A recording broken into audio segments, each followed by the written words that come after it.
Bismillahirrahmanirrahim. Alhamdulillahirabbil alamin wassalatu wassalamu ala asyrafil anbiya'i wal mursalin wa ala alihi wa sahbihi ajma'in.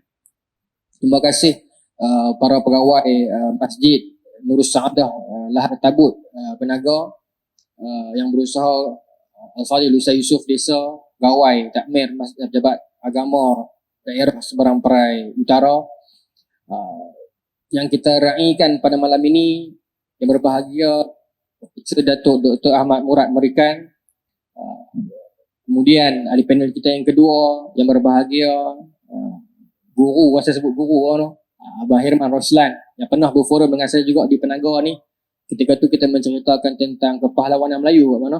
Jadi pada malam ini insya-Allah forum kita pada malam ini kita akan menceritakan yang berkaitan dengan tema kemerdekaan dan fokus kita kepada Pulau Pinang dan sejarah, kisah dan jatinya. Saya pernah terbaca satu tulisan, tak silap saya nama John Lancaster, menceritakan tentang Pulau Pinang. Kemudian teori tentang penduduk Pulau Pinang. Kemudian saya juga membaca tulisan yang berbahagia Prof mengenai Batu Uban kan, sejarah Pulau Pinang. Dan satu tulisan yang cukup menarik yang kita yang sedihnya kita tak dapat temui penulisan ini dalam buku teks. Bila kita buka buku teks, saya ingat lagi bab yang pertama tingkatan 2 dia sebut Pulau Pinang ni 786 dibuka oleh Francis Light lah. Itu yang rasmi itu disebut dalam buku teks dan kita pun jawab begitulah. Sejauh mana kita nak memperjuangkan kebenaran kalau kita yakin dengan kebenaran kita itu, tapi kalau masuk periksa kita jawab tahun lain, jawab orang lain yang buka, salah. Sebab skemanya begitu. Dia nak kita jawab ikut tembaknya begitu. Jadi perjuangan kita nak ubah ni, nak mengembalikan kemelayuan asal Pulau Pinang ni. Kalau kita buka dalam teori-teori, bacaan-bacaan, kajian-kajian, bahkan tak silap saya, Francis Light sendiri pernah menyebutkan ketika mana dia datang ke Pulau Pinang dah ada penempatan Melayu. Ada 2-3 tokoh yang disebutkan. Saya bukan ahli sejarah tuan-tuan, saya bidang lain, tapi saya sangat meminati sejarah.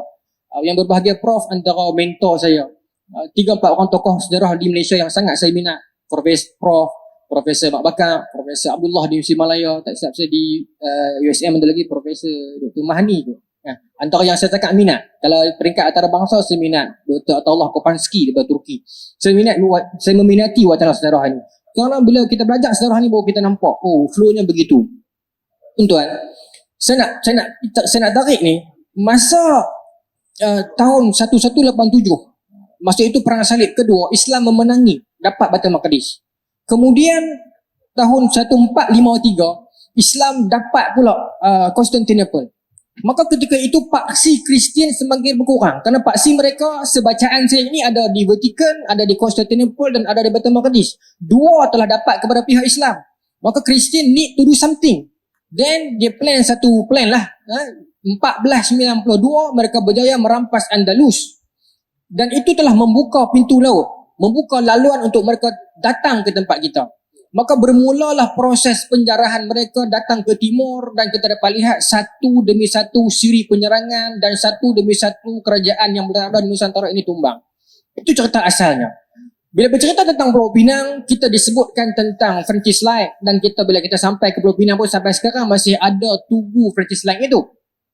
Dan kita didendangkan dengan jasa beliau, bagaimana beliau membuka negeri tersebut, membuat pelabuhan dan sebagainya. Seolah-olah Inggeris itu yang menemui pulau itu dan seolah-olah sentimen dia seolah-olah Melayu di utara ini tak reti nak buka negeri dan tidak menempati tempat tersebut, sehingga akan datang orang Inggeris yang membuat jasa besar, orang kata pugang tanah, buka pula sampai orang boleh pergi duduk. Sejauh manakah kebenarannya kita nak pergi kepada ahli panel kita pertama yang berbahagia Prof. Sejauh manakah kebenaran itu, dan kalaulah kebenaran itu boleh disangkal teorinya, siapakah Melayu yang terawal yang menduduki Pulau Pinang, penduduknya bagaimana? Kita pernah mendengar teori tentang kedatangan mereka daripada Pagar Ruyuk, Sumatera. Sejauh manakah teori ini Prof? Kita minta Prof uraikan kepada kita tentang penduduk di Pulau Pinang sebelum era Francis Light dan corak pola kehidupan mereka dan asas mereka bagaimana Prof? Silakan. Bismillahirrahmanirrahim. Assalamualaikum warahmatullahi wabarakatuh. Tuan-tuan dan puan sekalian, terima kasih kepada Ustaz Yusof dan pihak Penganjur yang telah menjemput saya untuk bercerita mengenai sejarah Pulau Pinang. Pertama sekali saya ingin menyatakan bahawa saya bukan ahli sejarah. Saya tidak dilatih dalam jabatan sejarah mana-mana universiti. Bukan macam Profesor Mahani, Profesor Kukeki dan sebagainya, ataupun saudara Darman Ruslan yang dilatih dalam jabatan sejarah Universiti Sains Malaysia. Saya bermain-main dengan sejarah. Saya menggunakan sejarah sebagai alat, sebagai senjata untuk menegakkan satu, untuk menegakkan, meluruskan masa lalu. Sebab dalam konteks Pulau Pinang, sejarah Pulau Pinang Kedah, masa lalu itu amat kabur, masa depan itu cerah. Jadi bagaimana kita nak menelusuri masa lalu? Dan saya terlibat dalam kerja-kerja mentafsir sebagai orang yang suka bercakap, menulis dan berkongsi mengenai sejarah Pulau Pinang sejak hanya 20 tahun yang lalu, tidak lama. Apa yang mencetuskan saya berbuat demikian ialah pada tahun 2003, pada masa itu saya di ITN. Saya bermula kerjaya saya di ITN, Institut Teknologi Mara, satu universiti yang dulu pada masa dulu dikatakan second class university, institut, dan kemudian dinaikkan sebagai universiti. Jadi tahun 2003 masa saya di ITM, masa itu Kerajaan Negeri Pulau Pinang dan beberapa NGO telah menganjurkan satu persidangan. Persidangan itu dipanggil sebagai The Penang Story, cerita Pulau Pinang. Dan dalam persidangan itu disediakan lebih kurang 300 lebih kertas kerja.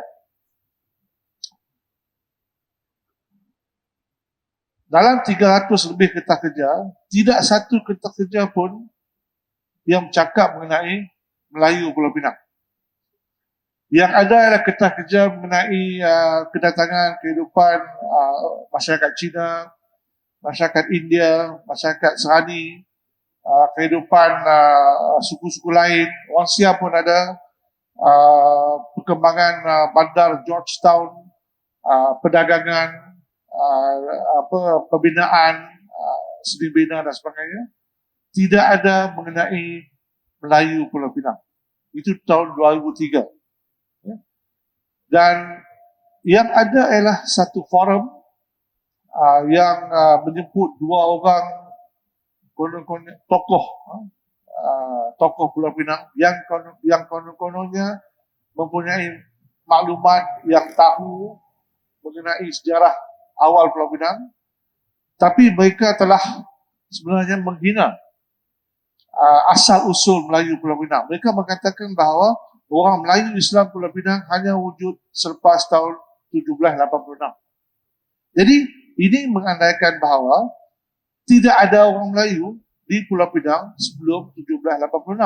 Saya sebenarnya tidak mau sebut tahun 1786.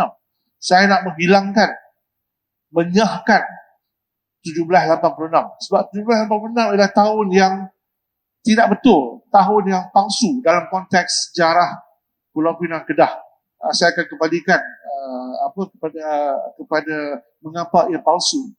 Tapi saya ingin menyentuh mengenai tanggapan bahawa Pulau Pinang tidak ada manusia, tidak ada masyarakat sebelum orang putih datang.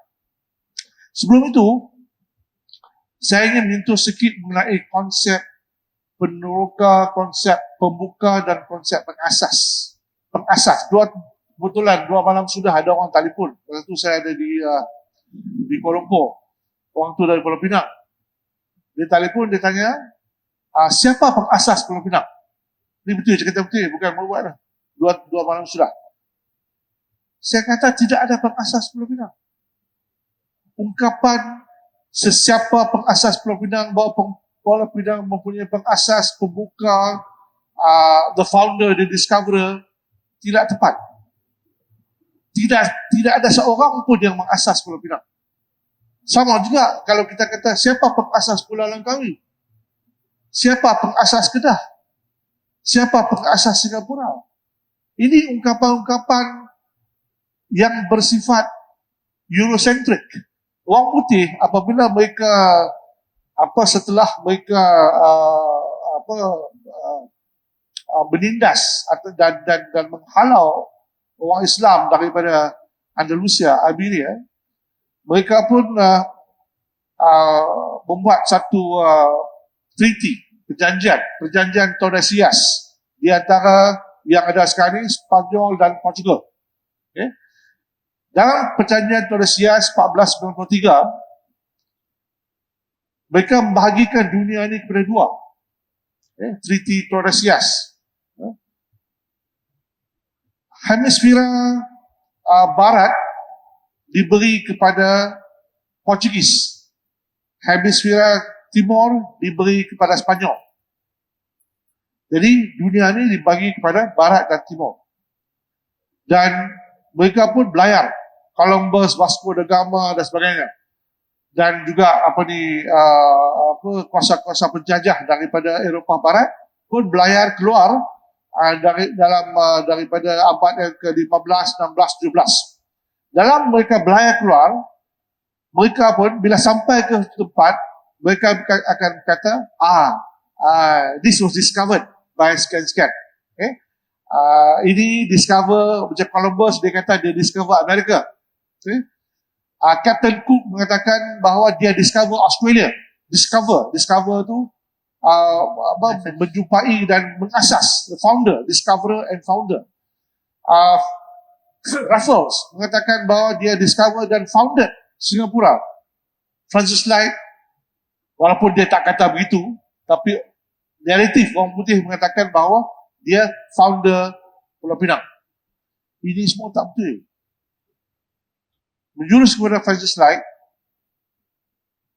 dia datang, bukan dia found. Tidak ada pengasal. Kalau kita kata ya ada maksud founder, ada beberapa orang di Malaysia ni dia kata ya memang ada founder, memang ada discoverer. Founder bermaksud orang yang telah mengasaskan peraturan dan kerajaan.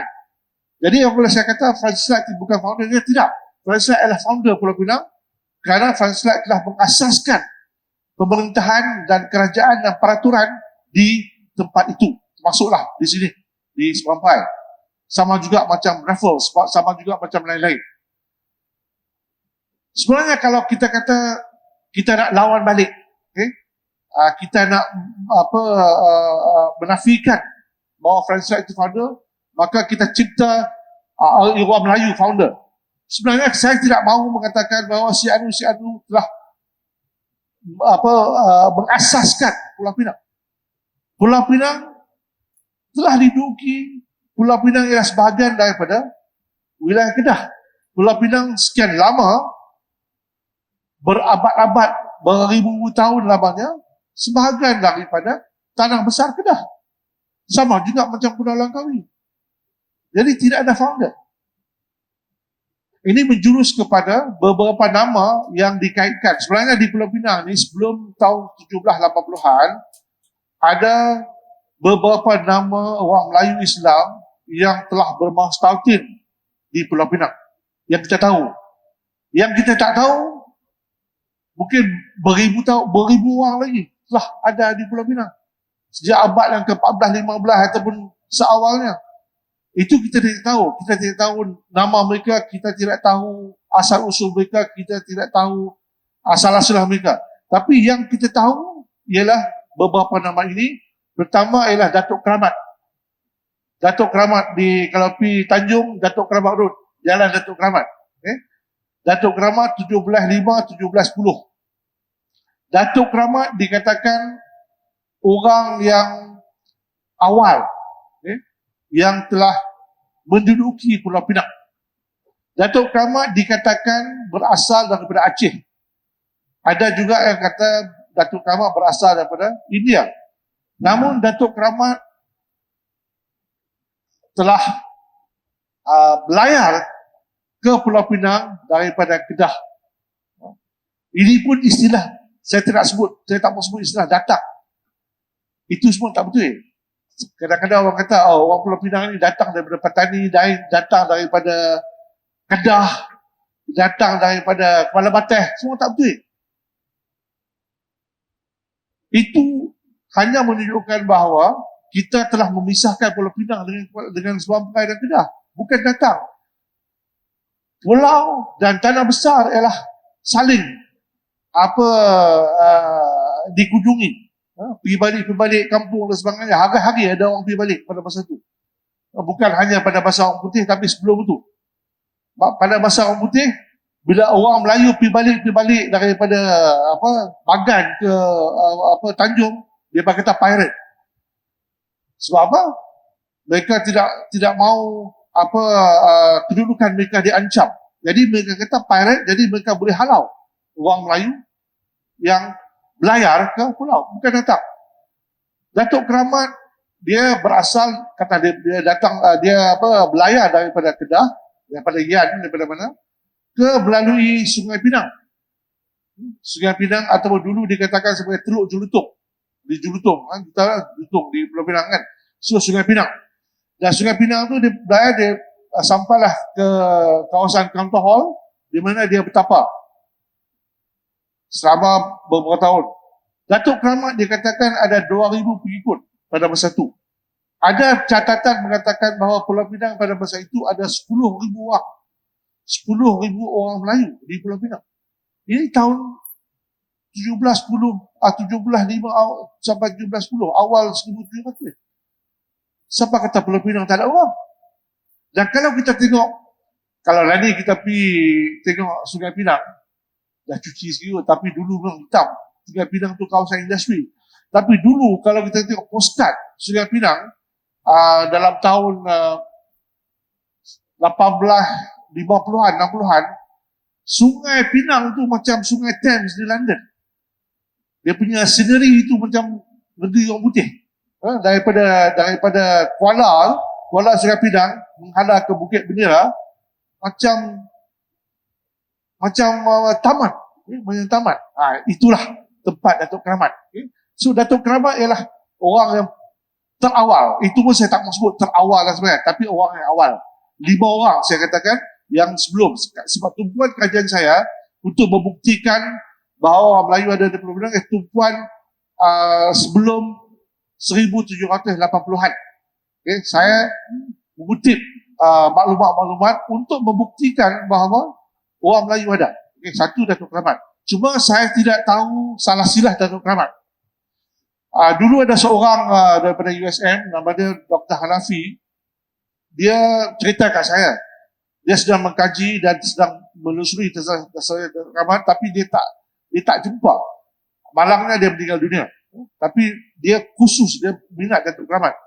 Itu Datuk Keramat. Dan ada catatan mengatakan bahawa Datuk Keramat ni dia ada adik dia. Adik dia nama Haji Bayan. Haji Bayan. Bayan ni juga banyak dikaitkan dengan sejarah Pulau Pinang. Seorang lagi Nakoda Bayan. Itu pun nanti saya kembali kepada Nakoda Bayan. Tapi Haji Bayan. Dan juga dalam rekod tercatat nama Maharaja Setia. Datuk Maharaja Setia yang masa tu 1810. Masa macam nak claim harta, dia declare bahawa dia keturunan Datuk Keramat. Ini dicatat dalam rekod-rekod British. Itu yang awal Datuk Keramat. Selepas itu 1730-an, ini berdasarkan kepada tahun-tahun yang dicatatkan. Ialah Nakoda Nan Intan bin Tuanku Patis Nan Sabatang, ataupun Haji Muhammad Saleh. Nakoda Nan Intan bin Tuanku Patis Nan Sabatang ataupun Haji Muhammad Saleh, yang selalu dikatakan membuka Batu Ban dan membina Masjid Batu Ban. Dulu masjid itu surau dan sekarang menjadi Masjid Jamek Batu Ban. Dan tahun yang dicatat ialah 1734. Nakoda Nan Intan ni bukan hanya dikaitkan dengan Batu Ban. juga dikaitkan dengan masyarakat di Melaka. Masjid Tengkera juga dikatakan sebagai dibina oleh Nakoda dan Intan. Ini saya diberitahu oleh warisnya semasa saya nak menghantar manuskrip saya Batuban ke penerbitan, tapi saya tidak dapat verify, jadi saya tak dalam bagi footnote. Dan saya pergi ke Melaka, Tengkera, namun mereka tidak mahu bekerjasama dengan saya. Mereka seolah-olah tidak mahu mendengar nama Nakoda dan Intan. Ini juga masalah-masalah berkaji. Kadang-kadang kena hina, kena ledik, kena hamun, macam-macam lah. Orang tak suka kita sebab kita banyak nak korek benda. Dan Nakoda dan Intan juga dikatakan sebagai pendakwah yang bertempat di Batu Bara. Dia pada tahun 1730-an ulang-alik daripada Batu Bara ke Kuala Kedah, Kuala Muda dan Melaka. Dan kemudiannya ini bukan Nakoda dan Intan bukan datang daripada Payakumbuh, tidak.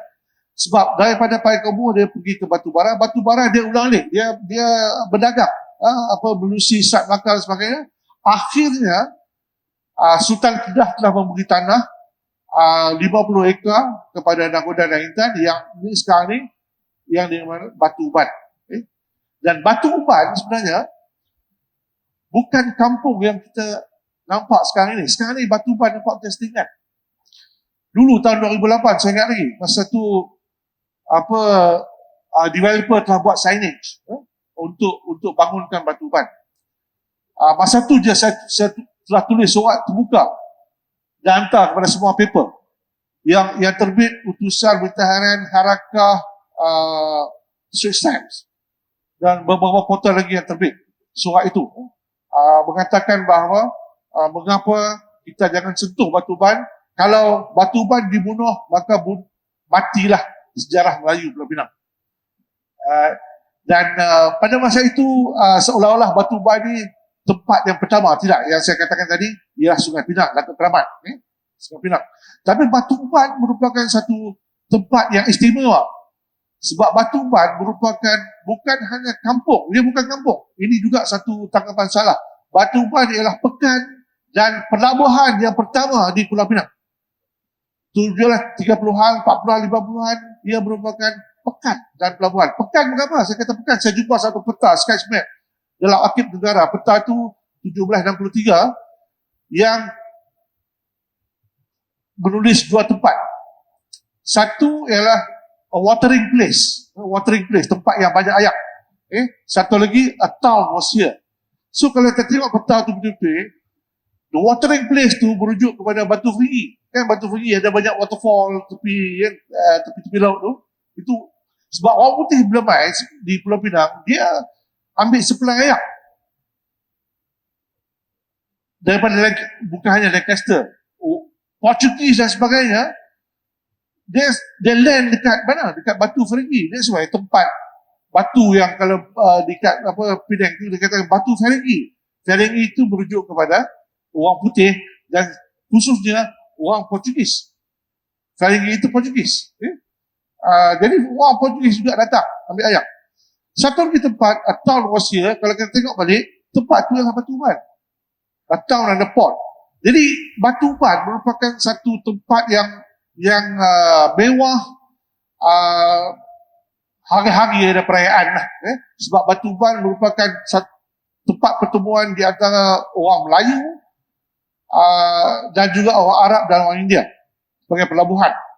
Ini salah bagiannya tok saya untuk cerita. Tok saya orang Batu Uban, bukan tok saya orang di beranak di Pulau Pinang, pergi duduk di Terong, Kuala Kangsar, balik dari Pulau Pinang, jadi dia cerita Batu Uban. Maksudnya Batu Uban dulu dia ialah orang Arab, dia minum kopi dengan lada, dengan macam-macam lah, macam-macam majlis.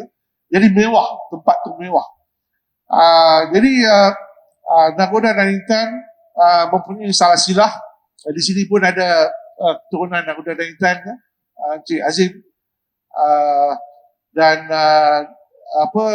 diberi tanah dan masjid, dan dia keturunan dia bersebenda dengan Al-Makawi. Al-Makawi ini seorang pendakwah yang datang daripada Makkah. Dia pergi ke Langkawi, dan daripada Langkawi dia pergi ke Pulau Pinang. Dia berkahwin dengan cucu Nakoda dan Intan. Keturunan Al-Makawi ini 3 kubur ada di belakang USN. Di belakang USN ada 10 kubur, 3 daripada keturunan Al-Makawi. Jadi selepas itu ialah Nakoda Ismail ataupun Nakoda kecil ataupun Ismail. Nakoda kecil Ismail ni dia tempat dia di Jelutong. Jelutong, kalau kita tengok topografi dia, Batu Ban dekat dengan Jelutong, berjalan dia 2 minit, 20 minit berlambat ataupun tak sampai 20 minit sampai Jelutong. Jadi tempat macam Sungai Pinang, Jelutong, Batu Ban tu satu deretan sampai ke Tanjung. Di Jelutong banyak orang daripada Minangkabau. Jadi nakoda Intan dan nakoda kecil ni mereka berasal daripada kampung Bodi, Payakumbuh, Sumatera Barat. Okay? Dia mereka datang. Dan kemudian tahun yang satu lagi dicatatlah tahun 1749 di mana Datuk Jenatun datang, bukan datang begitu saja, tapi berpusat di Batubara, berasal daripada Pagaruyung, berpindah ke Payakumbuh, Kampung Budi. Dan saya pergi di Kampung Budi, Payakumbuh banyak kali cari salah silah apa semua, dan bertemu dengan keturunan Nakoda dan Intan dan isteri Datuk Jenatun. Dan kemudian Datuk Jenatun pun pergi ke Batubara.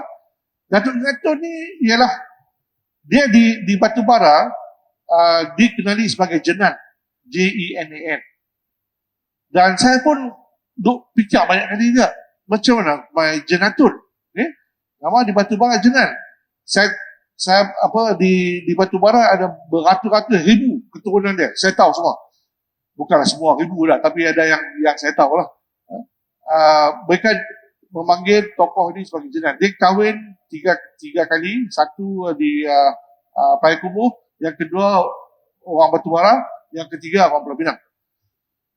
Tapi di Pulau Pinang, dalam beberapa catatan, salah satunya adalah catatan buku mencari bakor oleh Aziz Ishak, dulu Menteri Pertanian yang pertama yang ditangkap oleh Tengku. Dia keturunan Jenatun. Dia kata dia tulis sebagai Datuk Jenatun. Dan di USN pun kalau kita tengok ada satu tempat Anjung Jenatun, Janatun, Jannah. Tapi apabila saya kaji lagi, di Pulau Pinang ni ada banyak tokoh Cina, Tok Pekong, kan? Yang ada patung pakai songkok dan sebagainya, banyak tempat. Jadi Jenatun ni ialah derivation daripada Natun Kok. Jenatun. Jadi Jenatun ni, Natun ni daripada panggilan orang Cina. Kok ni Tok Kok. Sebab dalam tahun Jenatun ni dia meninggal dunia 1789 dia meninggal dunia. Kubur dia ada di belakang Minden. Kubur panjang 10 kaki. Kubur dia 10 kaki. Isteri dia yang Pulau Pinang 10 kaki. Anak dia meninggal awal pun 10 kaki. Yang lain-lain tu kubur biasa. Kubur Datuk Seri sebenarnya kubur biasa. Dan Cina duk minta ubat. Dia kamat yang orang boleh minta ubat lah. Sebab Cina percaya bahawa Jenatun ni dia menakluki Pulau Pinang, disebut oleh orang Cina pada saya, secara gaib. Itu cerita daripada keturunan Cina, yang mana keturunan dia mengenali, ini abad yang ini tahun 1790-an atau 1800, mengenali makam Datuk Jenatun. Dan dalam tahun 1960-an 70-an, kubur Jenatun di belakang Minden ni dipapi mintaan nombor ekor lah. Tapi sekarang ni dah ada pagar semua. Itu Datuk Jenatun. Datuk Jenatun pergi balik dia menolong Sultan Muhammad Jiwa, Zainal Azrin Shah kedua, berperang dengan dia kalah dengan Raja Nambang kan. Nambang berperang dengan membantu Sultan untuk berperang, kalah dengan Aceh. Bugis. Dan Sultan telah memberi tanah 100 hektar yang sekarang ni kawasan Minden, Bukit Gelugok dan Sungai Gelugok. Itu kawasan itu termasuk Brown Garden tu kan.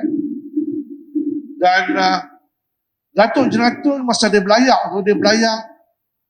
dia bukan dia mula-mula daripada Batu Bara dia pergi ke Tanjung, lepas tu dia pergi ke Kuala Kedah, dia masuk Sungai Korok dan pergi balik, at last settle di Tanjung. Mula-mula di Tanjung, kemudian di kawasan Minden. Di situ dia tanam tebu dan sebagainya. Datuk Jenatun diikuti oleh Datuk Setia, adik ipar Datuk Jenatun daripada isteri yang dikahwini di Payakumbuh. Dan Datuk Jenatun bila dia orang datang daripada pelabuhan Batu Bara, dia dengan 2 skuna 90 orang Batak. Skuna tu kapal besar yang dia kayuh. So Batak tu setengah orang kata pengikut dia, setengah orang kata hamba dia. Tapi kalau kita baca sejarah balik, orang Batak ni di kalangan suku-suku di Sumatera, dia hanya takut pada orang Minangkabau. So dia akan ikut apa orang Minangkabau cakap. Jadi orang Batak ni datang, dan dalam catatan French Light tahun di dalam Jambras 1929, French Light mengatakan bahawa di Pulau Pinang pada masa itu tahun 1770-an, sebenarnya French Light dah ada lama dah. Dia ada banyak kawan Batak dan Minangkabau. Jadi orang Batak tu memang pengikut Jenatun dan orang Minangkabau itulah orang-orang macam Datuk Jenatun dan Nangkudan Intan sebagainya. Datuk Jenatun datang dengan Datuk Setia. Jadi Datuk Keramat, Nangkudan Intan, Nangkudan Kecil, Datuk Jenatun dan Datuk Setia ada 5 nama yang awal wujud dan bermustatin di Pulau Pinang sebelum 1980-an. Tapi kita ingat bahawa nama-nama ini bukan nama asal, ini bukan nama betul. Ini nama gelaran. Kita tak tahu nama betul, kita tak tahu nama mereka asal. Datuk Keramat adalah gelaran. Nangkudan dan Intan gelaran. Haji Muhammad Saleh pun saya rasa gelaran. Saya tak tahu nama betul. Saya ingat gelaran. Nangkudan Kecil gelaran Ismail. Nama betul juga. Jenatun yang kita tahu Jenatun adalah gelaran. Dan Datuk Setia adalah gelaran. Sebab kalau kita nak mengkaji, sebab ini saya menekankan, sebab yang 4 ni ialah daripada Minangkabau. Bila saya kata orang Minangkabau ada di Pulau Pinang sebelum 1780-an, orang tak percaya. Orang kata di Pulau Pinang ni orang Aceh. Memanglah orang Aceh ramai di Pulau Pinang yang datang daripada Aceh. Tapi siapa tokoh orang Aceh itu? Ada sekarang ni ada kubur banyak, beratus-ratus kubur di Bukahid, di belakang Bukit Gambiak apa semua, yang dikatakan sebagai kubur orang Aceh. Mungkin orang Aceh, tapi mestinya batu Aceh. Sebab dulu batu Aceh tu macam kita beli is a commodity lah. Batu Aceh ni boleh dijual beli. Batu Aceh ni memang bertebaran. Jadi kubur-kubur tu masih ada di belakang USM, Bukit Gambiak, dan belum lagi diterokai siapa yang punya. Tapi yang 5 nama ni, 4 daripada dia ialah dari Minangkabau. Tapi kalau ditanya ada patih ke ada Temenggung, asalnya berpatih, tapi bila datang ke Pulau Pinang lepas 1-2 generasi ada patih itu tidak ada bakal lagi, dia bakal ada Temenggung. Dan Datuk Keramat kalau berdasarkan kepada apa yang dicatat, begitu besar orang Aceh yang lahir daripada Kedah. Itu lebih kurang orang Melayu yang bermustautid di Pulau Pinang pada abad yang ke-18. Terima kasih kita ucapkan kepada yang berbahagia Prof. Penerangan daripada Profesor tadi tentang bagaimana tokoh-tokoh yang bermustautid di Pulau Pinang sebelum Francis Light. Kita akan kembali kepada Prof sebentar lagi. Nak tahu testing siapa Francis Light tu kan, pada kita kecil tentang kisah-kisah tentang beliau dan kita kenal pun, orang tunjuk kat kita tunggu, ni siapa? Kita boleh sebut, ni franchise lain. Sampai tahap tu lah.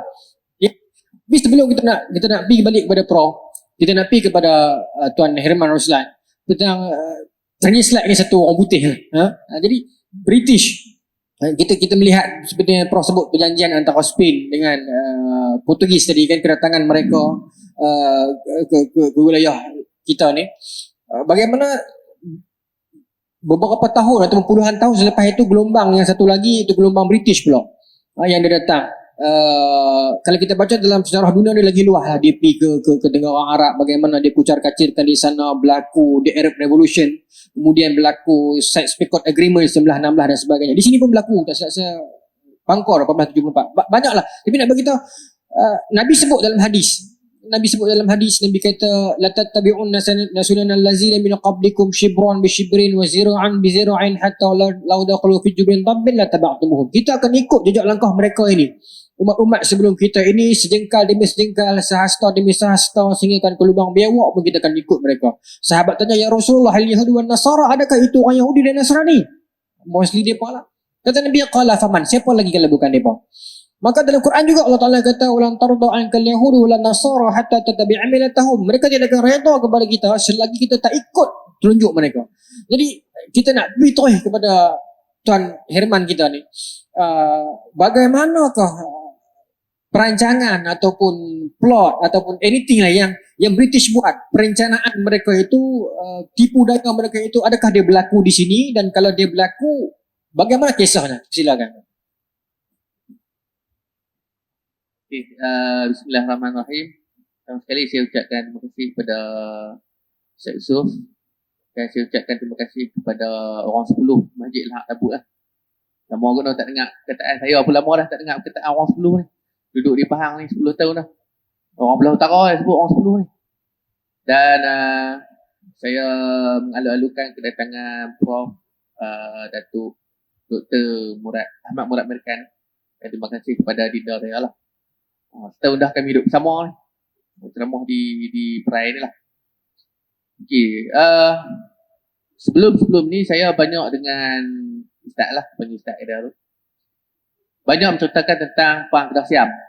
Jadi tahun ni saya buka lagi kajian tu, saya fokus kepada Kota Kuala Kedah lah.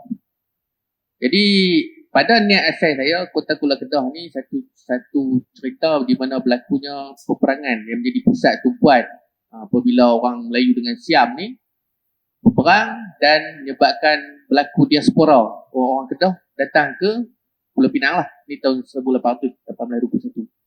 Yang menyebabkan hari ni banyaklah tempat-tempat di Seberang Perai ni yang ada nama-nama tu bersempena dengan di Kedah, kampung-kampung di Kedah. Dan salah satunya pun ada nama kampung Setui. Daripada orang Setui tu dia mai ke sini akibat peperangan. Okey. Jadi tadi Prof ada sebutlah berkenaan dengan macam mana orang Melayu di Pulau Pinang ni, sejarah dia dan sebagainya. Dan saya berminat dengan apa yang Prof sebut tentang peperangan di antara Sultan Muhammad Jiwa Zainal Adlin II dengan Bugis. Okey. Sebelum saya nak main sini, seminggu sebelum, saya habis masa saya 18 jam. Saya duduk baca 5 buku Prof. Saya duduk buat comparison studies lah dia panggil. Kita bandingkan teks.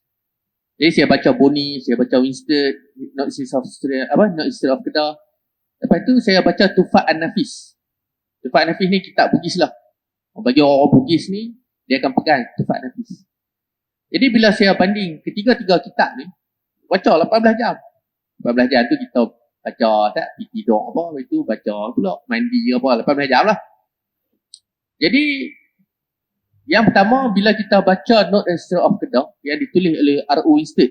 R.O. Winstead ni seorang tokoh orientalis yang sangat dia suka dia sangat suka pengkajian sejarah Kedah. Dia cukup tak suka Kedah ni, tak tahu kenapa. Dan pada pendapat saya, ketika orientalis itu zaman Winstead ni naik, dia tengah duk sibuk pernik Melaka. Sebab Melaka ni adalah satu center kepada orientalis untuk menyebarkan idea-idea mereka supaya mereka boleh kawal orang Melayu. Jadi kita ni orang Kedah, orang Pulau Pinang, orang Perlis, orang mana pun kita akan bersembang Melaka. Padahal kita ni tak ada sejarah sendiri kan, macam Prof kata. Kan orang Pulau Pinang ada Datuk Jenatun, Datuk Nahda Intan dan sebagainya. Tapi kita orang di sini tempatan tak mengangkat tokoh tu sebagai orang yang patutnya kita kenal jasa mereka. Dan begitulah yang berlaku di Kedah. Okey. Jadi bila saya baca RU Instate, dulu saya dah baca dah dulu. Saya baca sekali apabila saya mencari tentang siapakah Raja Bersiung.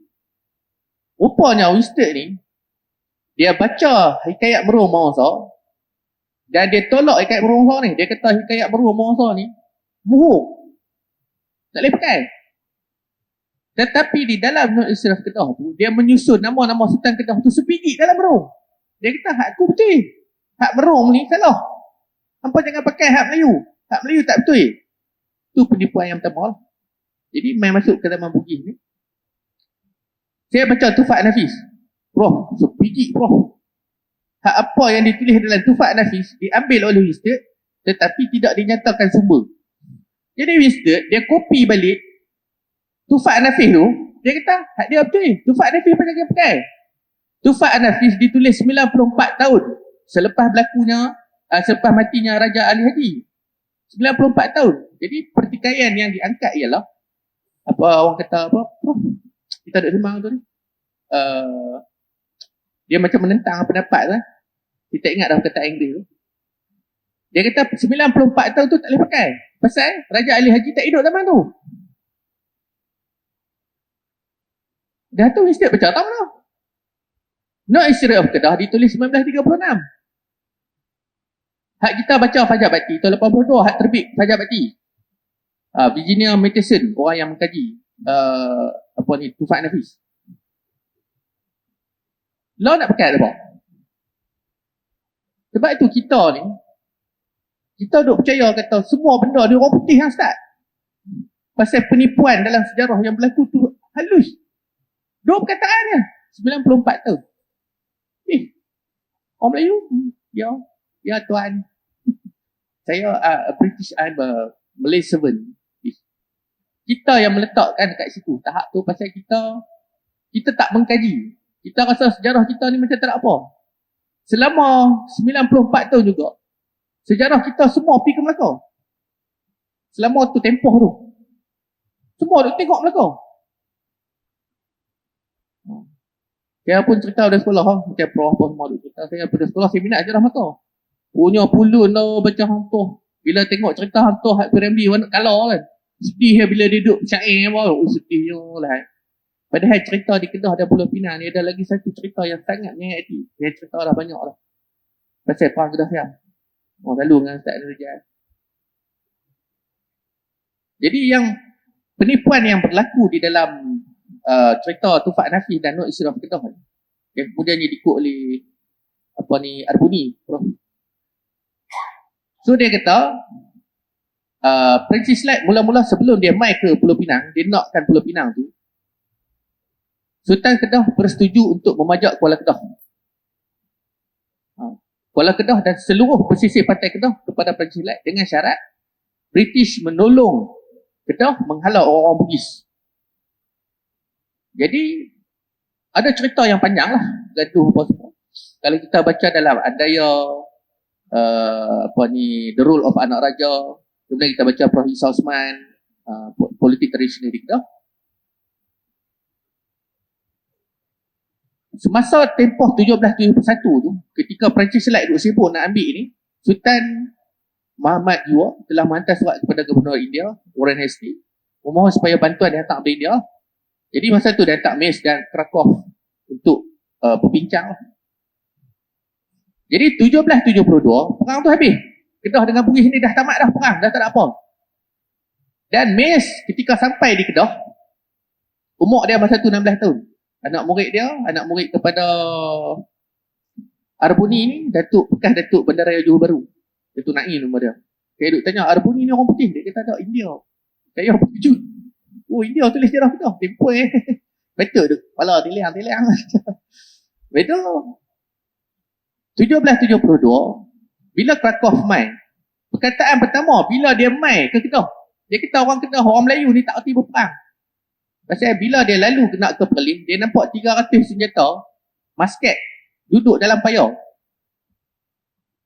Masa dia mula-mula main, dia kata orang Melayu tak erti apa dia tahu. Tak erti berperang. Padahal kita ni, orang Kedah, orang Bugis ni baru habis berperang. Baru sangat habis. Tak ada nak kutip apa tu. Itu penipuan yang pertama lah. Jadi kita pun duduk baca, tekuk orang Melayu sampai tak erti nak perang, senjata api tak boleh guna. Itu hak 300 itu siapa punya? Miss kata dalam surat dia kata apa yang ada di Kedah pada masa tu, senjata dia tu mampu mengalahkan seluruh Eropah. Maknanya Kedah kaya tu, sangat-sangat kaya. Tapi pasal penipuan yang dibuat oleh British, dia kata orang Melayu tak erti apa, kita pun tak tahu sejarah, kita ditutup dengan sejarah, sistem pendidikan kita diubah, maka kita rasa orang Melayu tak tahu apa. Itu yang pertama. Dan ketika Francis Slade duk push, duk paksa ni Sultan Muhammad Jiwa ni untuk serahkan Kuala Kedah, Sultan Muhammad Jiwa kata benda dah selesai, dah settle dalam buku Arbuni dah. Peperangan di antara Kedah itu sudah selesai, seperti mana yang dihujah dalam Tufat Nafis. Raja Haji Fisabilillah telah menjemput Sultan Kedah apabila dia perang tu. Sultan Muhammad Jiwa lari ke Perlis. Bila sampai habis selesai perang, Raja Haji Fisabilillah menjemput semula Sultan Kedah. Dia kata aku mai ke Kedah ni pasal aku ada hutang. Aku nak menuntut hutang, bukan aku nak ambil ringan. Tapi apa yang ditulis orang putih, Orientalis mengatakan bahawa bila Bugis mai ni, dia rugul orang, dia jarah, dia rampas segala mak nenek kata orang Kedah. Padahal selesai cara baik. Apakah cara penyelesaian tu? 3 tahun saya duduk cari. Puas saya baca. Rupa-rupanya pergi kahwin ni. Orang dulu bukan situ. Sama-sama kerja. Nak selesai lah itu kahwin. Tapi dalam pemikiran kita yang dijajah oleh orang putih ni, dia kata perang ni. Sampai hari ni kita duduk kata Bugis Lenun. Sampai hari ni kita duduk percaya kata orang Bugis ni jahat. Padahal benda dah selesai. Tak ada masalah. Dan benda itu ditulis dalam Tufat Nafis. Jadi hampir 100 tahun kita duk tolak semua hikayat kita, kitab-kitab kita yang ditulis oleh tok guru kita. Saya tak ada peluang nak cari tok guru pondok, sebab mereka kata di pondok banyak kitab-kitab sejarah. Kalau ada peluang saya pergi jugalah nak baca apa pandangan mereka kan. Dan apabila habis ke zaman tu, masuk ke zaman tahun 1800 bila berlaku perang Kedah Siam dan sebagainya, banyak campur tangan yang berlaku tu. Sebenarnya kalau kita baca dalam Nicholas Stalin, The British Policy in Malaya, Nicholas Stalin ni sangat minat lah dengan alam Melayu. Dia menceritakan macam mana polisi-polisi British kepada negara Melayu. Dan apabila mereka sampai ke sini, mereka kata perkara pertama yang kita kena selamatkan ialah negeri Perak. Sebab British dia tak nak ada hubungan dengan Siam. Kalau Siam ambil Perak, maknanya Pulau Pinang akan mati. Jadi diselamatkan Perak, dibuatkan satu perjanjian Krian tu, lepas tamat perang 1821 tu, 1826 mereka buat satu perjanjian. Mereka tarik Krian tu masuk sikit ke Pulau Pinang. Sebab apa? Sungai Krian tu untuk guna ayak, untuk salur ayak masuk buat pedang. Jadi orang-orang Kedah, jadi sebelum tu di seberang perai ni bukan tak ada orang, macam Prof kata ada 10,000 orang apa semua, di seberang perai pun ada orang. Tapi orang itu yang berada di kawasan seberang perai tidak mampu untuk tanam padi, seluas-luas padi. Dulu bukan macam lah, motong ke mesin. Dulu kena ramai-ramai. Selalu kena 40-50 orang motong kan. Berapa lama nak habis? Ni plot orang putih. Dan bila kita baca, benda yang dibangunkan di Pulau Pinang adalah kilang timah. Sebab tu dia tarik sungai tu. Dia nak ambil semua sungai yang berada di perai tu, setiap kuala-kuala yang berada di perai ni, supaya sampan tu boleh bawa pergi timah, pergi ke Pulau Pinang. Ini benda yang di sebalik. Kenapa ambil Pulau Pinang? Kenapa ambil sebuah perai? Bukan saja nak bergaduh perang tu. Dia ada taktik orang putih ni. Dan British ni, yang sampel saya British ni bagus daripada satu sudut ni. Saya pergilah British Dia mengambil masa 174 tahun Dia kaji orang Melayu. Macam tadi duk sebut apa nama orang putih tadi? Elizabeth Hamilton lah. Elizabeth Hamilton dan ramai lagi lah. 174 tahun dia duduk dengan orang Melayu, dia kaji orang Melayu. Dan pada tahun 1874, apa yang dipisahkan daripada orang Melayu? Semua perkara daripada orang Melayu, kecuali agama Islam, dah ada istiadat. Macam dalam agama Islam, saya duduk tengok cerita Sembilan Wali. Tengok dalam YouTube, saya tengok.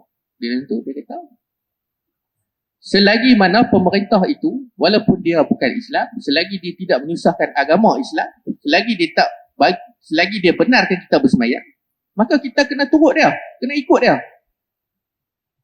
Orang putih 174 tahun dia kaji agama Islam, dia kaji orang Melayu. Jadi dia pakai itu. Oh, dia kata, lah ni orang Melayu, kita boleh perintah dia selagi mana agama dia kita tak kacau. Siapa yang pegang agama? Sultan. Pegang sultan, pegang agama. Selesai masalah. Jadi sampai 1957, ya tuan, British. Ni banyaklah penipuan yang berlaku di dalam sejarah Melayu, sama di kawasan utara ni. Tetapi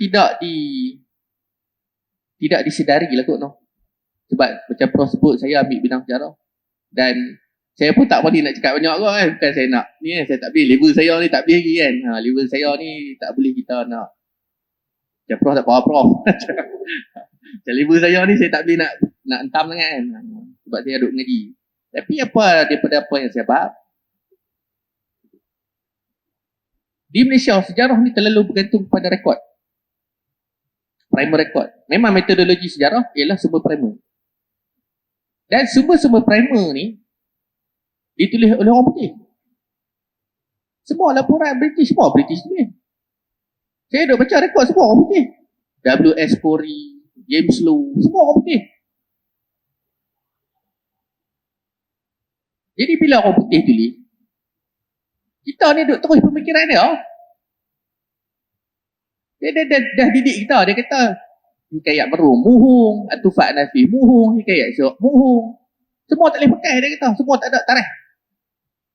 Jadi buat apa? Apa pegang? Orang Melayu tak boleh pegang benda tu. Metodologi sejarah ialah memegang kepada tarikh. First, kena pegang primer, and then kita pegang tarikh, dan kita pegang siapakah yang menulis kitab tersebut. Tak ada nama, tak boleh pakai. Ini metode sejarah. Jadi kita tolak. Sebab tu kitab-kitab yang ditulis oleh ulama-ulama yang berada di pondok kadang-kadang kita tolak. Pasal dia tak ada tarikh. Kitab Syekh Daud Al-Fatani, cerita pasal tarikh Fatani, dia tak ada tarikh. Dan figure orang disebut apa nama tahap pertama tu, orang Bugis tu, Saifuddin ni. Saya tak ingat dah. Saya tak ingat nama yang disebut tu. Tidak ada tarikh. Tak sebut. Tapi dia cerita tentang sejarah Sriwijaya dan sebagainya. Tapi disebabkan metodologi sejarah mementingkan kepada tarikh dan nama penulis, maka kita tolak tarikh Fatani. Jangan orang pakai tarikh Fatani sebagai satu rujukan untuk melihat kepada Fatani. Tapi yang ditulis itu Syekh Daud Al-Fatani. Orang yang ada sangkut paut pula dengan Sultan Abdul Hamid. Boleh? Salah tu kok. Risau awak kita tahu. Jadi tuan-tuan, penipuan yang berlaku di dalam sejarah Melayu ni sangat halus lah. Saya ambil masa 18 jam, baru 2 tahun tu. 1721, 1722, 2 tahun punya sejarah, ambil masa sehari. Nak tengok. Dan dalam cerita berkaitan dia dengan Pulau Pinang ni, banyaknya bila disebut, pada zaman Perang Kedah Siam lah, selalulah saya duduk cerita. Macam mana Panglima Mawar daripada Tanjung. Disebut lah Tanjung Penaga. Tanjung Penaga Pulau Pinang. Tanjung kan sama, beza. Disebut Panglima Mawar ni bersama dengan 10 orang pahlawan Pulau Pinang mai bersama-sama dengan pahlawan Kedah berhimpun di Mata Matahari, sebenarnya menyerang Kedah. Ni ada sebut Panglima Mawar. Dan saya ada baca buku The Glimpse of Malaya. The Glimpse of Malaya kot, tak salah saya. Cerita, saya tak ingat nama penulis tu, tapi dia cerita pasal Thomas lah. Saya ada tulis kat Facebook. Dia kata Thomas ni, masa dia nak pergi ke Georgetown, dia melalui Sungai Nipung. Jadi apa nak kait sikit lah dengan apa yang Prof kata ni. Kalau Perancis Light dia orang putih ni yang buka Pulau Pinang, pasal apa nama sungai dia tak pun nama sungai orang putih? Benda simple lah. Macam Prof sebut tadi, sungai apa tadi? Sungai Pinang. Pasal apa dia tak ubah nama pergi bubuh Sungai George ke? Sungai John ke? Nak menunjukkan kata dia yang buka. Bukit Timah. Saya baca dalam The Chinese Capital in Melayu. Bila mereka tembak Maria nak pasir hutan tu, kawasan tu rupanya kawasan Bukit Timah. Dalam map semua tulis nama Bukit Timah. Daripada zaman Perancis lah sampai sekarang pun nama Bukit Timah. Pasal apa dia tak buat nama Bukit Floyd? Oh. Pasal apa dia tak buat nama Bukit Stephen? Kalau dia yang buka. Tapi kita tak sedar. Macam Jelutung. Macam Prof sebut 1705 apa? Nama tempat nama Jelutung. Takkan orang putih ada nama Jelutung. This is Jelajang. Kan? Secara logik akal je. Orang Melayu dah ada. Tapi kita ni, kita rasa macam tak apa. Orang putih tahu, orang putih Francis Tuhan. Dalam satu buku perihal orang Melayu. Dia kata orang Melayu ni ada dua benda yang selalu dia bawa, amok dengan tak apa. Tak apa, ambil kesut. Orang putih dia kaji kita. 174 tahun dia kaji kita. Dan sampai lah kalau kita sembang pasal ni masuk boleh pula ni. Cara untuk memerintah orang Melayu ni pakai hak tak apa tu. 3 perkara jangan pegang agama Islam, 3 perkara jangan sentuh agama Islam. Raja-raja Melayu. Lepas tu jangan menyusahkan dia dari segi materialism. Siapa nak jadi pemerintah, merintah lah. Hampa jangan kacau 3 ni. Orang Melayu takkan bangun menentang. Hamailah cukai tak mana pun. Hamailah GST ke, SST ke. Dan apa ni saya bincang sebelum saya nak ni. Kalau biasa baca buku konsep wira dalam alam Melayu yang ditulis oleh Syarudin Ma'ruf, seorang profesor daripada Singapura. Dia kata penentangan yang dibuat oleh pahlawan-pahlawan Melayu, Datuk Bahaman, Datuk Marajalela dan sebagainya disebabkan materialism lah, disebabkan cukai yang ditarik oleh British. Saya nak tanya tuan-tuan, kita kena GST dengan SST, ada tak kita pergi tikam orang? Benda mudah kan? Dia mesti ada sebab lain yang menyebabkan mereka pergi lawan orang putih. Pasal orang Melayu ni, kau setakat kena tarik cukai. Pasal kita ni, selalu kita duk kata, orang tua duk kata, apa ada depan mata aku makan, apa ada di belakang aku ambil, kan? Apa ada di mulut aku telan. Orang Melayu mudah lah. Tapi takkan pasal cukai nak pergi dah berperang. Jadi benda-benda macam ni, dia ada plot twist yang dibuat oleh orang putih untuk memburuk-burukkan orang Melayu, untuk menggambarkan bahawa mereka ni adalah pemberontak. Orang tu yang buku teks apa duk pakai pemberontak dan sebagainya, dan kita pun percaya. Saya pun percaya lah dulu sebab zaman saya. Duk kata lah mereka pemberontak. Mereka ni jahat. Nampak buat apa halunya orang putih ni dalam memanipulasi sejarah. Dan lama-lama sejarah tu apabila kita sendiri tidak memegang kepada sejarah, tuan kita tu tak mana. Orang duk sibuk dalam seminggu 2 ni Prof, macam ketuanan Melayu. Tuan apa sejarah apa tak tahu? Boleh cerita tok nenek kita? Boleh cerita? Siapa boleh cerita tok nenek dia pahlawan? Tak boleh cerita. Tuan tak mana. Apakah maksud ketuanan? Cuba tanya Cina. You tahu ke you punya sejarah? Tahu. Dia boleh buka galeri apa? Di Pulau Pinang banyak galeri dia buka. Di Johor dan di mana-mana tempat pun dia ada galeri. Dan dia kata saya tuan. Pasal saya tahu keturunan saya. Saya tahu saya main daripada mana. Tapi kita orang Melayu, kita duduk ketuanan asal sebab politik. Itu saja.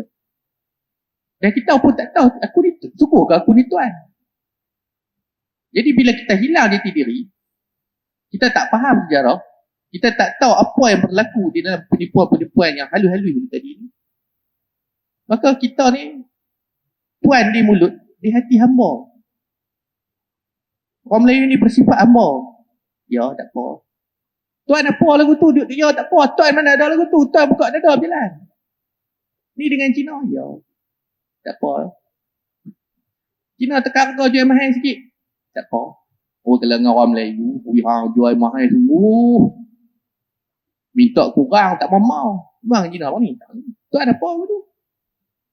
Tu inilah yang berlaku kepada kita hari ini bila kita tak faham sejarah. Allah alam bisawab. Jadi cerita ini pelari politik lah. Saya terah Ustaz. Terima kasih ucap kepada Tuan Herman Rostan di atas penceritaan huraian tadi, cukup menarik lah. Dia satu saya tertarik, saya tersentuh dengan ayat apa Tuhan di mulut di hati hamba tu. Sentak betul ya. Dia menusuk betul sungguh. Tuan muslimin muslimat yang dirahmati Allah sekalian, saya terus nak berbalik kepada yang berbahagia Prof. Kita dah cerita tadi tentang bagaimana penipuan British yang mereka lakukan, penukaran sejarah dan sebagainya. Saya pernah dengar satu kata-kata, saya tak pasti daripada siapa pemilik asal kata-kata ni, tapi saya dengar kata-kata ni daripada Profesor Mak Bakar Musim Malaya. Tapi saya tak tahulah siapa pemilik sebenar kata-kata ni. Dia katakan sejarah ditulis oleh orang menang. Jadi mungkin begitulah yang British buat dan sebagainya. Tapi kita nak kenal dengan lebih teliti lagi. Kalau kita baca dalam sejarah Asia Barat, kita kenal nama T.E. Lawrence of Arabia, yang mengkucar-kacirkan Arab dan sebagainya. Dan tokoh yang satu orang lelaki yang disebut-sebut di Pulau Pinang ni, Francis Light. Saya nak terus pergi kepada Prof. Boleh tak Prof ceritakan kepada kita para jemaah ni, siapakah dia sebenarnya? Adakah dia tu satu orang businessman biasa ataupun satu orang agent British ataupun bagaimana? Silakan Prof. Ya, terima kasih. Sebelum saya menjawab soalan itu secara ringkas, saya ingin mengatakan bahawa kita ini adalah pewaris sejarah. Kita pewaris masa lalu. Dan sejarah amatlah satu yang mencengkam kita. Sejarah adalah elemen penjajah yang menjajah pemikiran, budaya dan pandangan alam kita. Jadi ini menunjukkan bahawa sejarah itu penting. Bukan hanya penting, tapi kritikal. Sebab jikalau kita tidak tahu sejarah, kita tidak akan tahu di mana kita nak pergi. Jikalau tanggapan masa lalu itu cetek, maka identiti kita akan lemah. Macam pokok yang tinggi merindang, akarnya akan berjalan ke dalam. Pokoknya yang tidak stabil, akarnya cetek. Jadi sama juga dengan orang Melayu. Orang Melayu di Malaysia ni umumnya hanya tahu mungkin 2-3 generasi yang lalu.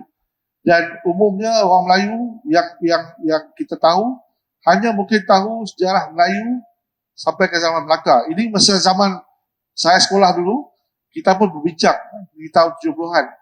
Oh, Melayu hanya sampai Melaka. Tapi sebelum Melaka kita tak tahu. Tapi sekarang ni saya amat berbangga dengan pengkaji muda. Sejak ada internet dan sebagainya, ramai orang-orang muda yang 20-an, 30-an amat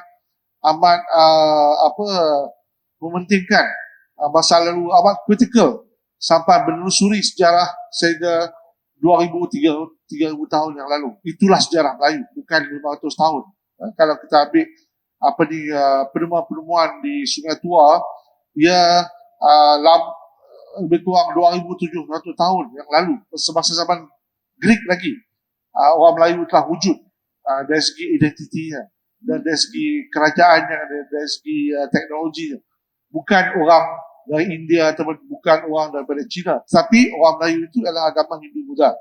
Skripnya adalah skrip Palava atau skrip Kawi, tapi bahasanya adalah bahasa Melayu. Ini yang dituturkan di Kedah daripada pesisir pantai barat Sungai Krian. Kalau kita ambil Sungai Krian sebagai sepadan, sampailah kepada Mergui dan Tenasserim dan Sekelinting Kera dan atas lagi. Itu wilayah-wilayah yang di mana bahasa Melayu dituturkan selama lebih kurang, kalau kita nak katakan 2,000-3,000 tahun yang lalu. Malah sastra Melayu pun selama itu. Saya katakan demikian kerana ada ramai bukan Melayu dan termasuk orang Melayu sendiri yang banyak mencabar. Dan ada satu contoh di mana satu ceramah di Kuala Lumpur mengenai seni Hindu Buddha. Dan saya mungkin salah seorang dua Melayu yang hadir, yang lain semua bukan Melayu. Selepas ceramah itu ada seorang, dia bertanya apakah bahasa yang dituturkan di Kedah Tua abad yang ke-3-4. Dia nak mengharapkan bahawa bahasa itu adalah bahasa Tamil atau bahasa Sanskrit.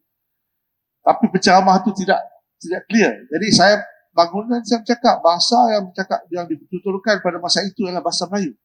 Dia kata, oh bahasa Melayu dulu dan sekarang lain. Jadi bukan bahasa Melayu. Saya kata tidak. Sama juga mana-mana bahasa sekalipun, bahasa Inggeris ke Jepun ke Tamil ke bahasa Arab pun, dulu 1000 tahun dulu, sekarang lain, berbeza. Kita tidak faham. Masa lalu ialah negeri lain, negeri asing. Jadi, tapi yang penting ialah bagaimana kita melihat perspektif sejarah dan sejarah identiti kita penting. Sebab itu saya kata kita tidak menentang orang Melayu di mana Kepulauan Melayu ini ialah homeland, tanah ibunda, tanah air kita. Dan tidak ada datang pergi, cuma merantau. Orang Melayu daripada Borneo, daripada Sumatera, daripada Jawa, dan daripada tanah Melayu merantau melalui tanah air daripada Sumatera sampai ke Filipina. Itu perantauan. Kita bukan pendatang, kita ulang-alik buka kampung. Bukan hanya kadang kita fikir bahawa hanya daripada Pulau Melayu ke Semenanjung. Tidak. Orang Semenanjung, orang Melaka pun ada di Makassar, ada di Jawa, ada di Sumatera. Dia pergi balik. Setelah kejatuhan Melaka, ramai orang Melaka yang terdiri pada orang Melayu, Semenanjung dan orang Jambi pergi ke Makassar. Dan ada yang dikatakan menjadi Sultan Makassar. Ini pentingnya kita tahu sejarah dan berapa lama keturunan kita. Jadi berbalik kepada Francis Knight. Siapa dia Francis Knight? Francis Knight ni dia orang Melayu. Sebenarnya. Ethnically dia orang putih. Tapi culturally, dari segi budaya, dari segi ritual, dia orang Melayu. Mengapa saya kata dia orang Melayu? Sebab selama 20 tahun dia ada di Kepulauan Melayu. Dia bukan hanya ada di Pulau Pinang. Yang tercatat ialah 1786 dan 1785. Sebenarnya pada 31 hari bulan Ogos 1785, Sultan Kedah telah menulis surat kepada Governor General di Calcutta melalui Francis Knight bersetuju untuk memajak sebahagian daripada Pulau Pinang. Sebahagian daripada Pulau Pinang. Tahun ini 234 tahun. Kalau kita kalau kita katakan sejarah bermula daripada 1786 sejarah Pulau Pinang. Sebenarnya tidak. Okay? Jadi siapakah Francis Knight? Dia telah datang, dia dilahirkan di England dan dia bekerja di British Navy selama 2 bulan dari midshipman yang Osborne tu. Kapten pun bukanlah kapten apa, dia sebenarnya nakhoda. Macam nakhoda Dalintan, nakhoda Bayan, dia nakhoda kapal, nakhoda. Dan dia datang ke belayar ke India umur 16 tahun, 17 tahun, sampai ke Madras. Di Madras dia telah duduk beberapa tahun dan dia bekerja dengan syarikat di Madras, Jordan dan Sullivan. Itu syarikat perdagangan, syarikat yang bawa kapal, bawa barang, pergi ke Kuala Kedah, Kuala Muda, Aceh, sampai ke Riau. Jadi Francis Knight, dia ulang-alik. Okay? Selama daripada tahun 1770 sampai 1786. Jadi 1786 bukanlah pertama kali dia telah bertapak di Pulau Pinang sebelum itu. Okay? Tapi 1786 adalah tahun yang palsu. Saya akan balik kepada itu. Jadi kalau dia orang putih, daripada umur berapa? 20 tahun, dia ada di alam Melayu. Sampai dia meninggal dunia, maksud dia di sini, dia ada 23 tahun di alam Melayu. Imagine kalau kita 23 tahun, kita hidup di dunia lain. Katakanlah kita pergi Jepun, dan hidup sana selama 23 tahun, ataupun pergi Amerika 23 tahun, ataupun pergi Mesir 23 tahun. Kita akan jadi orang sana. Kita akan membawa pembawaan sana. Dan banyak contoh. Jadi Francis Knight, dia duduk sini, dia pakai kain pelikat. Macam tuan-tuan dan perempuan sekarang. Tuan-tuan dia pakai kain pelikat. Pakai kain pelikat, baju Melayu, songkok. Dia bukan pakai baju pirit orang putih Georgia yang kita nampak patung Francis Knight di Pulau Pinang tu. Jadi, hari-hari dia pakai itu. Dia bertempat daripada Madras, lepas tu dia pergi Phuket, ujung Salak, Ujung Silon, ujung Salak di Phuket. Di Phuket perkalaannya dia ulang-alik Aceh, nak cari tempat, nak cari base penempatan untuk berniaga. Jadi dia bertemu dengan pembesar Perak, Selangor. Dia juga hampir mengambil Selangor. Tapi bersatu Selangor di bawah Perak. Jadi Sultan Perak kata beta telah berpunya. Maksud dia di sini dah dimiliki lah. Jadi Francis Light juga maksud dia di sini dia dalam perjanjian Navy dan East India Company, tapi dia bukan secara direct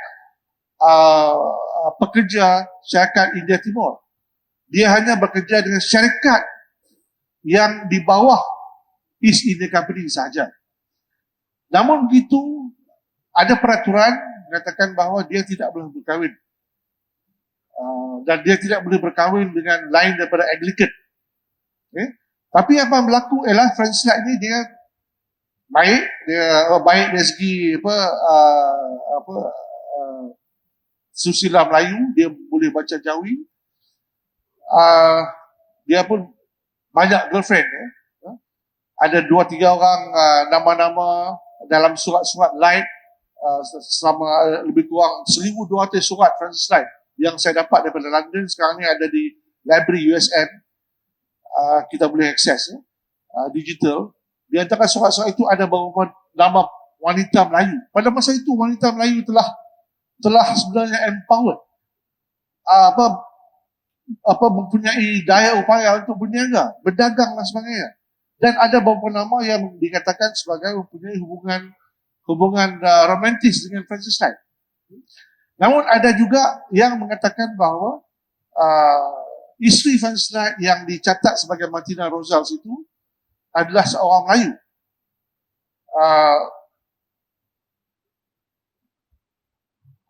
Juga dicatatkan orang itu adalah satu anak Sultan Kedah, yang ini dikatakanlah sebagai anak Sultan Kedah, anak Sultan Zahra Azli Muhammad Jiwa Shah.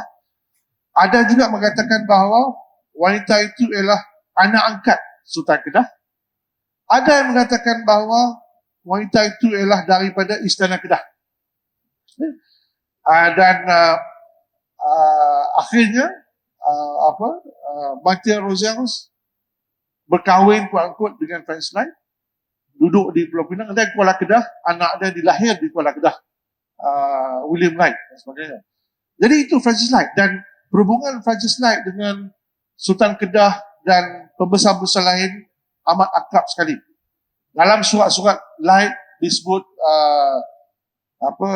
Kakanda Beta, Adinda Beta, kasih sayang dan sebagainya. Anak anda Beta ini daripada Sultan Kedah. Bila saya terjumpa dalam surat-surat itu anak anda Beta, ada dua maksud. Satu ialah perhubungan persahabatan. Yang kedua,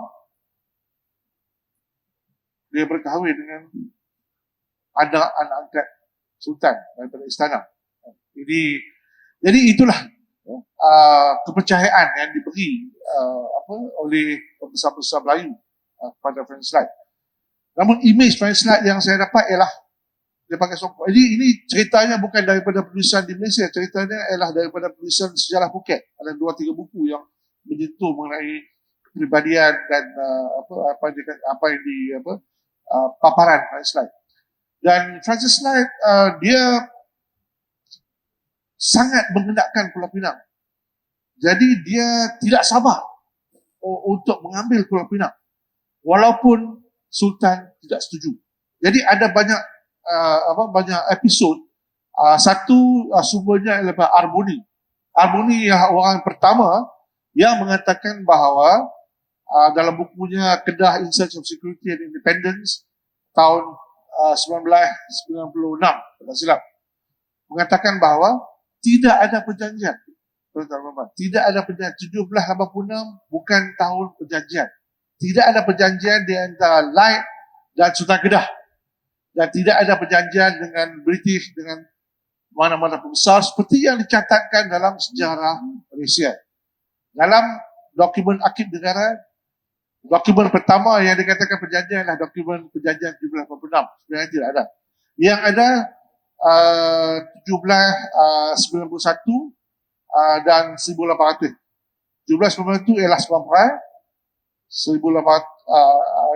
S21 ialah Sebuah Perai. Dan satu Sebuah Patih, Sebuah Patih juga Sebuah Perai. Jadi terdapat satu penipuan sejarah, penipuan sejarah di mana naratif yang kita dapat, yang kita tahu, gambar di Tanjung Penaga di mana bendera orang putih, saya tak mahu sebut Union Jack kan, bendera orang putih dinaikkan, itu gambar itu tidak betul. Gambar itu memberi gambaran seolah-olah, lakaran itu memberi gambaran seolah-olah Sultan Kedah pada masa Sultan Abdullah Mukarram Shah telah memberi permission, kebenaran kepada French Line untuk menduduki Pulau Pinang.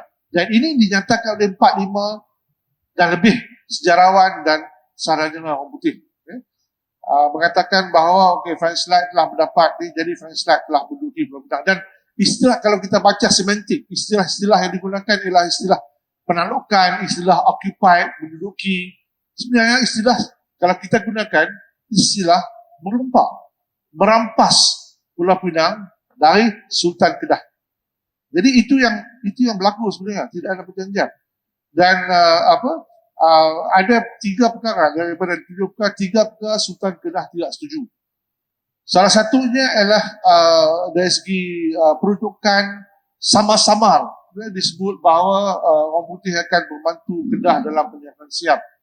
Itu Sultan tidak puas hati. Sebab salah satunya Sultan Ahmad, dia kata senak perut dalam suratnya. Perut dia kacau bila Siam nak minta segala perahu, minta telur ayam, minta bantuan orang semua. Sultan senak perut. Jadi dia pun terpaksa bagi jugalah, terpaksa hendak memajak. Pajak itu bukan satu pulau, pajak itu Tanjung Penaga saja, Padang Kota Lama. Jadi Tanjung Penaga ni ada signifikannya. Satu lagi mengenai light ialah ini penjajah umumnya. Apabila penjajah tu datang, macam light datang, penuhnya dia datang pada jumlah pembunuh lah, sebenarnya dah lama dah. Dia tukar nama. 2 nama dia tukar. Dan sekarang ni saya sedang usaha menggunakan macam-macam untuk mengembalikan nama asal. Termasuk juga Batuah ni, Bagan Tuan Kecil.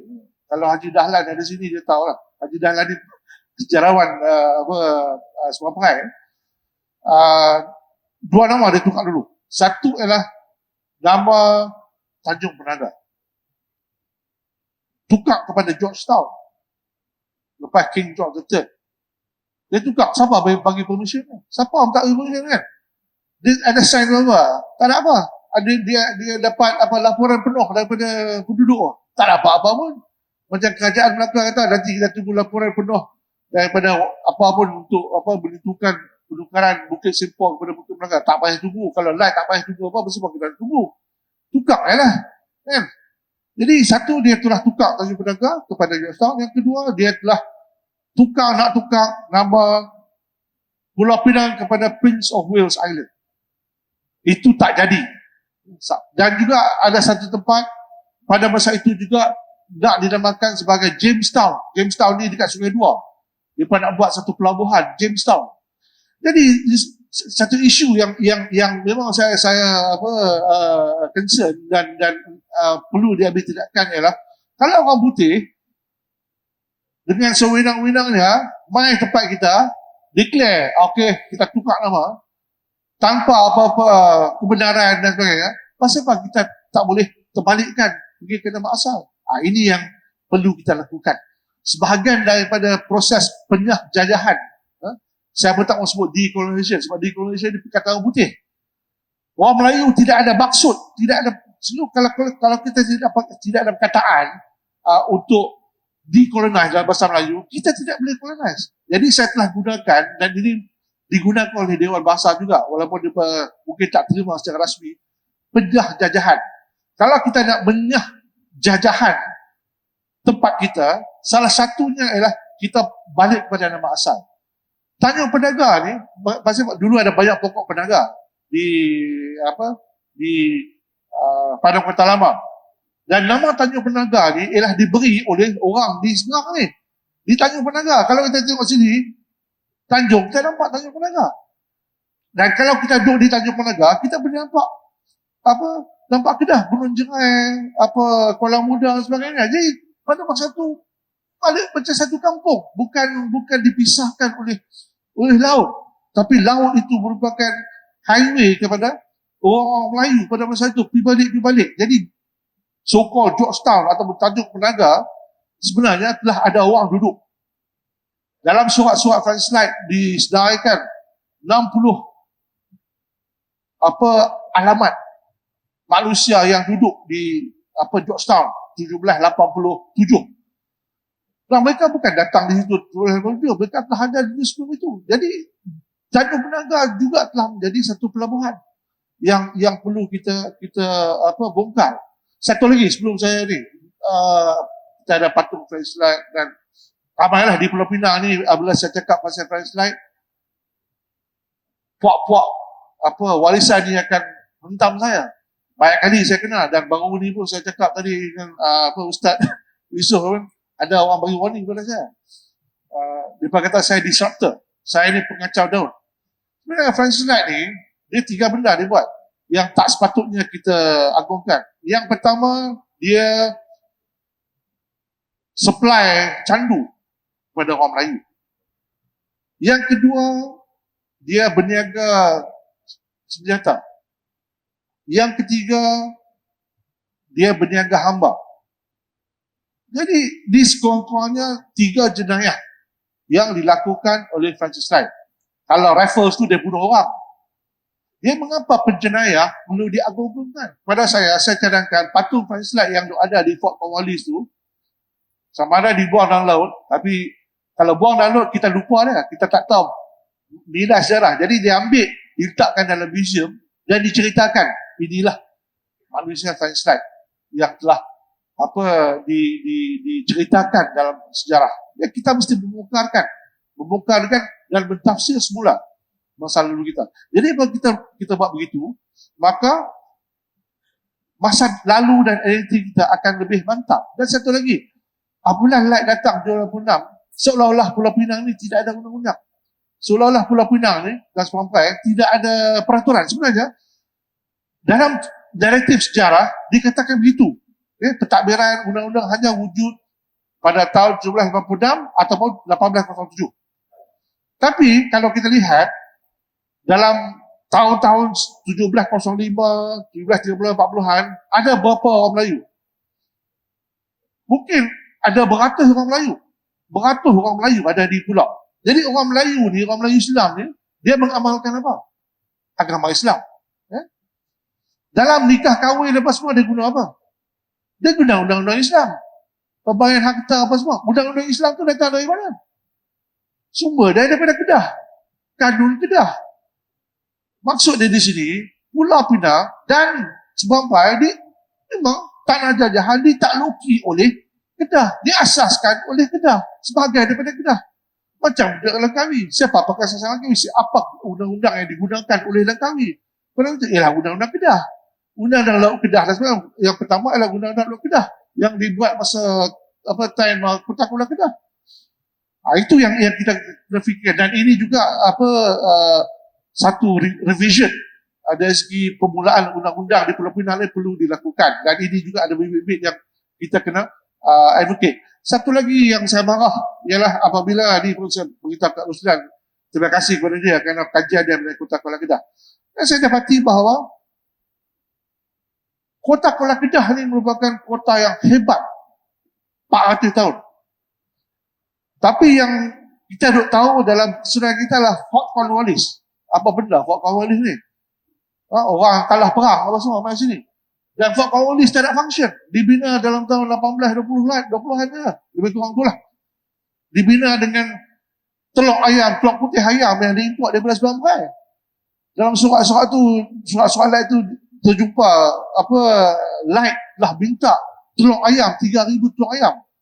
Buat apa? Rupanya nak buat batu bata Fort Cornwallis. Kota Cornwallis sama juga. Digunakan telur putih dan madu. Dan batu tu dibuat dibakar bata. Sebenarnya Kedah. Jadi Maksudnya di sini, kita dalam naratif sejarah, kita telah memadamkan kota Kuala Kedah, kota yang terawal di Semenanjung dan yang terpenting dari segi pelabuhan dan cosmopolitanism-nya. Maksud dari sini, segala dunia telah bertumpu di Kuala Kedah. Tapi Kuala Kedah dimatikan, dinaikkan Georgetown dengan Fort Cornwallis. Ini juga perlu diterbalikkan. Ya. Dan ini yang insyaAllah kita dengan beberapa orang lagi akan berusaha untuk ubah naratif. Ya.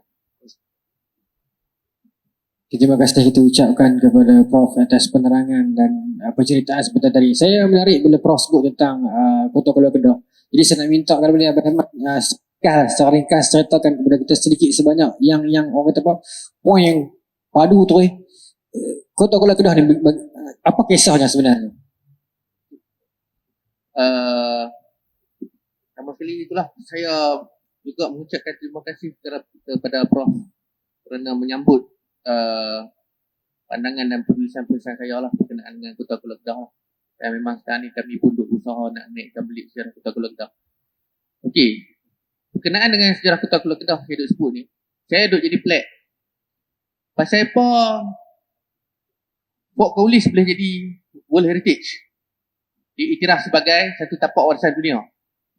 Sedangkan di Kedah kita ada Kota Kuala Kedah yang daripada penulisan sekarang bermula pada tahun 1619. Ini pendapat sejarawan.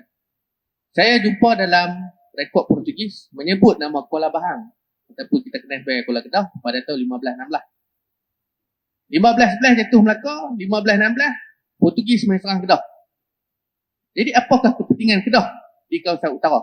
Kepentingan Kota Kuala Kedah itu sendiri. Okey. Yang kedua, apabila kita sebut tentang Kota Kuala Kedah ni, dia melalui satu sejarah yang sangat-sangat panjang. 1516 dia melihat kepada kejatuhan dan kebangkitan Kedah. Dan saya suka bila saya duduk bincang dengan Prof, sepatutnya dia tak, Pulau Pinang ni dia tak boleh sebut sebagai apa macam mana Prof? Dia tak terpisah lah kan. Dia adalah sebahagian daripada Kedah. Sebab dia macam Prof duk sebut Langkawi apa semua tadi. Pulau Pinang ni dia kena dianggap sebagai kita, dia kena anggap bahawa orang Melayu Pulau Pinang kena anggap bahawa Kedah tu adalah sebahagian daripada diri kita. Kita tak boleh ada border tu. Sebab macam Prof sebut tadi, sebut Tanjung Penaga dan sebagainya. Okey. Kenapa British begitu beria-ria nak menjatuhkan Kuala Kedah?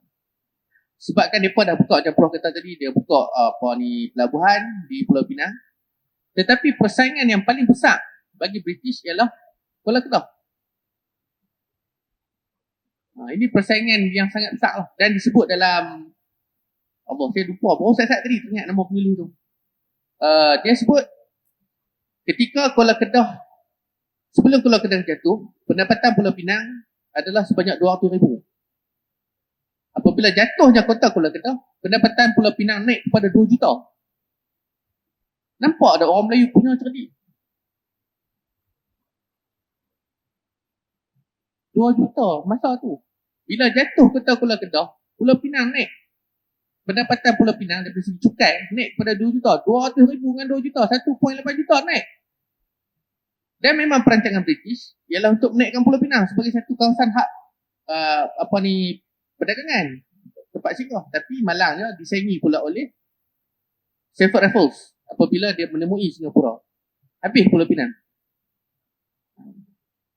Jadi sekarang ni saya tengah menyiapkan kajian dengan Kota Kuala Kedah, dan apabila saya bertemu dengan Prof, duk cerita pasal orientalism, macam mana kita nak nyohkan perusahaan-perusahaan penjajah ni, benda-benda ni lah yang saya tengah buat sekarang. Dan saya berharaplah supaya kita semua tengok balik kepada sejarah ni, betapa pentingnya Kota Kuala Kedah sebagai satu kawasan kawasan yang paling utara. Kenapa dia membentuk satu komuniti masyarakat perdagangan, dan tak ada lagi kajian berkenaan maritim utara. Maritim Melaka kita bisa dengar, tapi maritim di kawasan utara kita tak bisa dengar. Dan buku Mazem Mafalarti, The Kingship of Kedah, menceritakan tentang macam mana orang-orang utara ni berdagang, membuat berniaga di laut dan sebagainya. Mana kata orang utara ni hebat lah. Tapi kehebatan tu hilang secara tiba-tiba apabila datangnya Presiden Islam. Allah Alam betul. Terima kasih banyak-banyak kita ucapkan kepada Yang Berbahagia Abang Tuan Herman Roslan kita. Jadi tuan-tuan, begitulah sedikit sebanyak kisah dan penceritaan tentang sejarah. Sejarah ni sebenarnya seronok.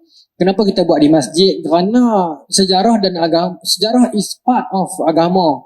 Quran sendiri 1/3 daripada Quran adalah sejarah. Dan bila Allah Ta'ala cerita tentang kaum-kaum terdahulu, qad qalat min qablikum sunanun fasiru fil ard fanzuru kaifa kana aqibatul mukadzibin. Quran sebut, Allah Ta'ala sebut kan. Kemudian Allah Ta'ala sebut lagi tilka ummatun qablakum, itulah umat-umat sebelum kamu, laha ma kasabatu walakum ma kasabatu. Banyak penceritaan tentang sejarah yang disebutkan dalam Quran dan juga disebutkan dalam hadis. Maka usaha pemurnian, pembawaan ilmu sejarah ke dalam masjid-masjid dan majlis-majlis ilmu ini kita anggap satu usaha yang baik, dan kita sangat berharap agar cendekiawan, cerdik pandai, profesor, ramai lagi cerdik pandai sejarah akan turun memeriahkan lagi kebangkitan sejarah dalam komuniti masjid di utara dan di Malaysia secara amnya lah.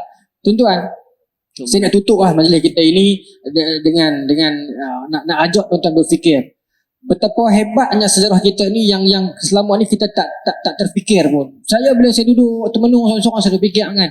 Tak tahulah, mungkin Prof dengan Abang Herman ada jawapan lah. Saya bukan orang sejarah, saya tak ada jawapan.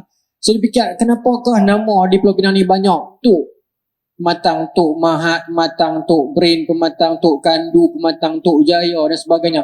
Adakah mereka ini adalah setaraf ataupun ulama-ulama ataupun panglima seperti mana disebutkan oleh Hang di Melaka itu? Saya nak ajak tuan-tuan fikir agar dia minat sejarah tu, nak main lagi ni, bukan saya nak buka bagi panjang lagi ni, nak ajak fikir.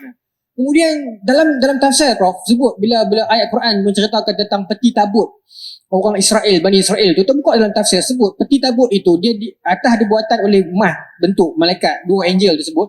Tetapi peti itu buatan dia adalah kayu jenis penaga. Penaga ni nama kayu, bro. Jadi saya tertarik bila Prof sebut tadi tentang Tanjung Penaga dan di sini nama dia Penaga. Macam mana dalam daerah Penaga ni, kampung tuan-tuan mau Lahad Tabut. Nama sama tu dengan peti tu. Tuan-tuan cari tengoklah.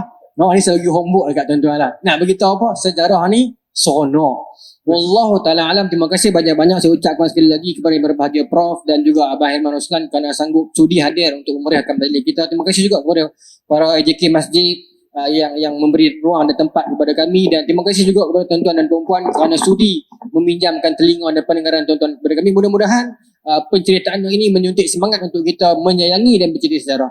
Wallahu ta'ala alam. Saya mewakili masjid mengucapkan terima kasih dan Assalamualaikum warahmatullahi taala wabarakatuh.